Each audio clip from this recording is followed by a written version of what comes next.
Hi dear friends and subscribers, welcome to the Cricket Happening Show with your host Ram today. And in this part of the Cricket Happening Show, we are going to look at the Investec Ashes Test Series, which started again after a big break. This is the fourth Test match which is played, and Australia, even though they lost the toss, England had the initiative of actually winning the toss and electing to bat at the Riverside ground, Chesterley Street in Durham. In fact, Australia are the ones right now absolutely on top, because England find themselves at a position where they have already lost 5 wickets for 184 runs. So I'll come to that. But the other thing that I would be after that, this is something that I'll be talking about, and also keeping you abreast of what's really happening as far as the live updates are concerned from the ground. And then we will look at the Caribbean Premier League, where Barbados Trident actually got a win under the belt, and they now are they are topping the Caribbean Premier League. And then we will look at a match which is, yesterday I spoke about Glenn Maxwell really pillaring the Indian bowling, and today the India A has won by the Duckworth method against South Africa. This is their first win in the Tri-Series after losing yesterday, where South Africa A were given a revised target of 277 runs to win of 34.4 overs, and South Africa A finished with only 258 on the board, after India really went on the rampage. We know that in this particular Tri-Series we have been having lots of high-scoring games, almost touching the 300 mark, and today also one of those. But what was very good about the Indian batting was that in 38 overs, India A made 309 runs for the loss of 5 wickets of 38 overs. So they were going at a clip of 8.13 runs per over, and then so we have a look at that too. Well, so let's start off with the Ashes Test Series. The fourth test began today, and as I said, England were the ones who had the luck of the toss, and Alistair Cook decided to bat there at the Riverside ground, Chesterley Street in Durham. And as far as England were concerned, well, they decided to go with the same winning combination that they had on the first 2 tests.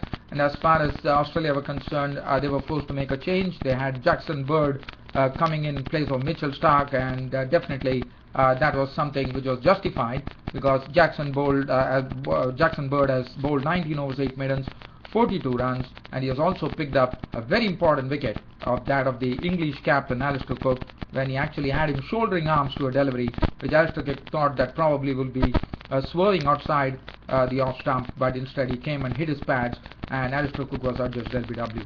Well, so now just talking about the game, England started off with Alistair Cook and Joe Root. Well, it was not easy going for England, with the bowlers really up to the mark. Ryan Harris, Jackson Bird, and it took Michael Clarke to actually hand the ball over to Shane Watson as first change, and Shane Watson was the one who came and provided the breakthrough for Australia, as he had Joe Root caught by Brad Haddin. Actually, he had a ball which Joe Root probably thought, he didn't expect the ball to move. It moved a bit further, and Joe Root was actually sucked into it, and Haddin behind the stumps took the catch. So that was the first wicket to go, and Joe Root made 16 with 1 boundary. So the score read 34 for 1 at that stage.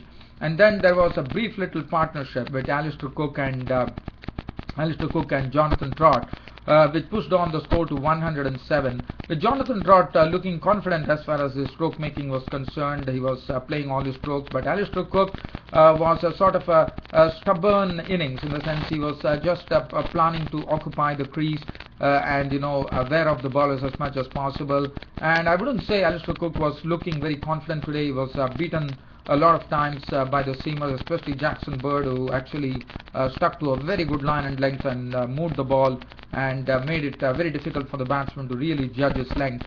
And then Jonathan Trott, after contributing 49, Nathan Lyon was introduced into the attack by Michael Clarke, and Nathan Lyon immediately responded by picking up the wicket of Jonathan Trott. Jonathan Trott tried to actually flick a delivery and only managed to actually flick it into the hands of Usman Khawaja at forward short leg, and he was gone for 49 with 7 boundaries. So that was the second wicket. After that, Peterson walked in to join Alistair Cook, and Kevin Peterson meant business. He was pretty confident with his stroke making. He played a few good drives down the wicket. He flicked a lot, flicked a few fours, and then after that, Nathan Lyon produced a beautiful delivery. In fact, before Alistair, the score went on to 149 from 107 for 2, and that was the time Kevin Peterson, as you know, initially when he had actually manhandled Lyon in the previous Test match, and here too he did the same to Nathan Lyon by cracking him for a few fours. But then Michael Clarke then wisely took him off, and then it later brought him once again. And that was the time Nathan Lyon struck, and what a delivery to have the wicket of Peterson. Actually, he had the ball. Peterson probably thought the ball is going to turn away from him, and he was on his forward defense, on his forward prod. The ball took the edge of the bat, and the ball didn't turn at all. It went on straight, and it had already taken the edge of Peterson's bat, and it snuggled into the gloves of Brad Haddin, with Peterson walking back. Caught Haddin bowl Lyon for 26 with 4 balls. What a beautiful delivery. The ball that went in with the arm. And after that, Alistair Cook was joined by Ian Bell. And Alistair Cook, as I said, he was not really looking convincing, but he was probably planning to occupy the crease. But Jackson Bird produced a very nice delivery. He was bowling a very probing line, actually. He pitched the ball, and Alistair Cook probably thought the ball is going to go away, and he decided to shoulder arms, and that was the downfall of Alistair Cook, as it was the ball actually swerved in and wrapped Cook on the pads, and up went the umpire's finger. LBW bowled Bird Alistair Cook for 51 with 5 fours. He played some very good strokes. In fact, he played a beautiful shot, very good cover drive, which was a real absolutely picture perfect shot, and he also flicked a lot. He also drove well, and he collected, as I said, 51 runs. So that was the fourth wicket to go at 153. Now after that, Bell was joined in by Bairstow, but Bell couldn't last long, as once again it was Nathan Lyon who picked up his 3rd wicket, and he's having a wonderful match so far here, as Nathan Lyon picked up the wicket of Ian Bell too, caught by Harris for 6, and that left England with a score of 155 for 5. But right now some progress has been made. The score has gone on to 186 for 5.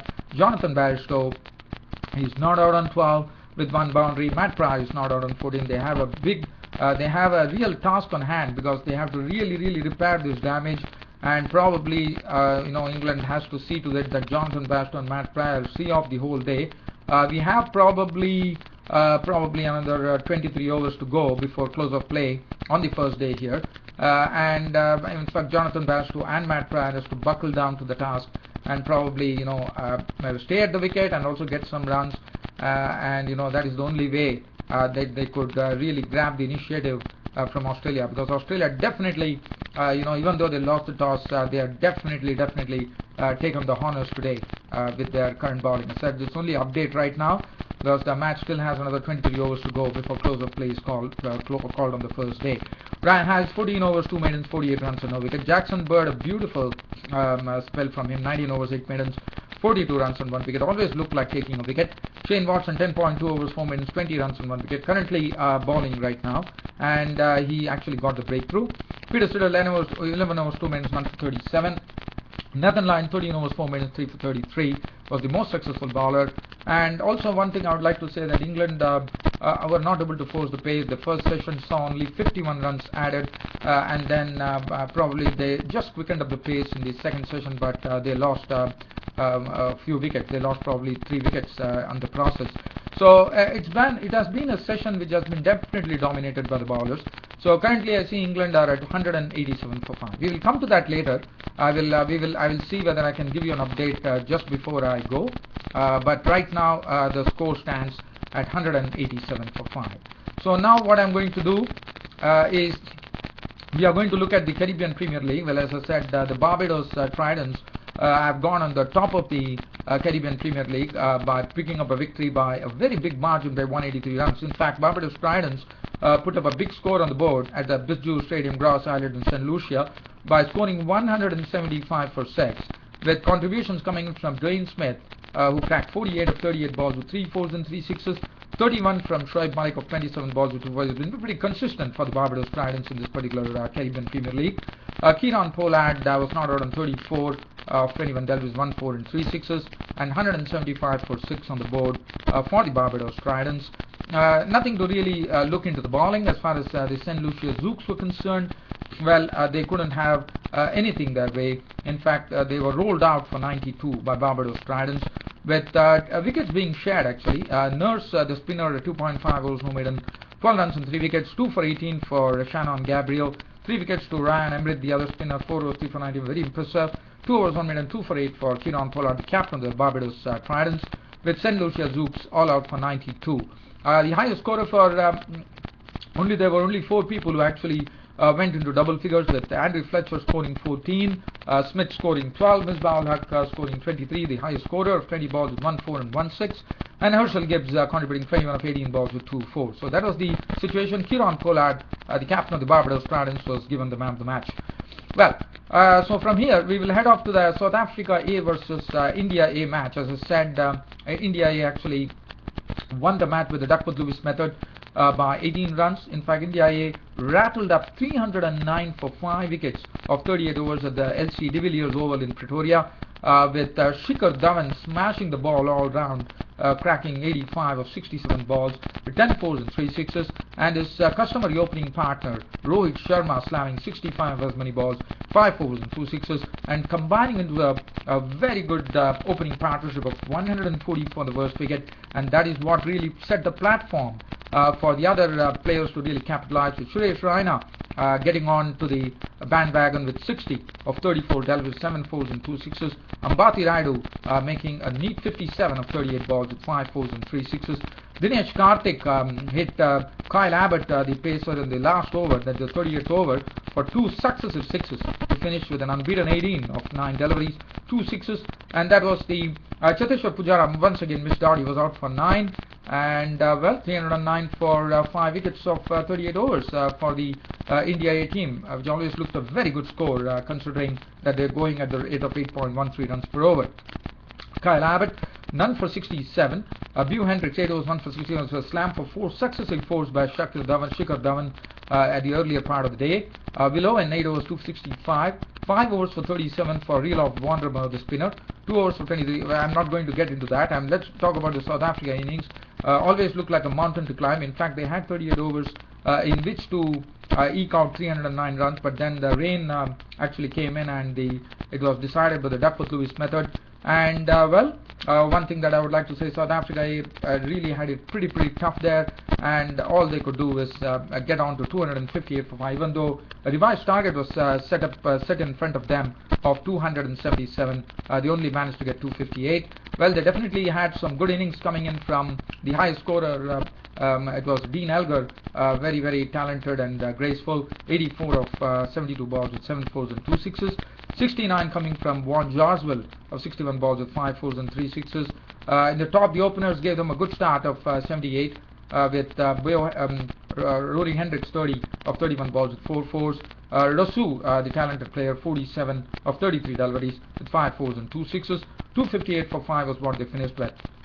One thing that I would like to talk about is Parvez Rasool was played today. He was costly, but he picked up 2 wickets. In the process, he picked up the wickets of both the openers. 6 overs, no maiden, 247. Good to see Parvez Rasool into the mix after a long time. Mohammad Shami was taken to the cleaner, 6.4 overs for 65, 1 for 39 for Natkat, bowled well, 247 for Parvez Rasool, Nadeem at 2 for 49. And well, that was it. India A got 4 points in that match after losing yesterday's match against Australia A. Well, let's see what is the latest update from the Ashes here.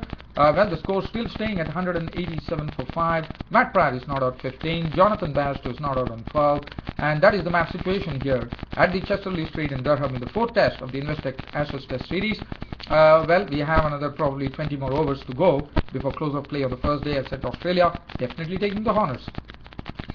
Well, dear fans and subscribers, always a pleasure to describe this cricket happenings on this Cricket Happening show, and your support has been absolutely admirable. It has been tremendous. It only motivates me more to deliver much more and much better on this Cricket Happening show. Thanks for all your support, dear fans and subscribers. Your host Ram would like to leave you now but promising you that I'll be back with you tomorrow. But as you know, on Saturday it's always a little late match report because of my office duties which start in the morning. Thanks for your time and also for your company with Cricket Happenings. Your host Ram. We'll see you tomorrow. Thank you.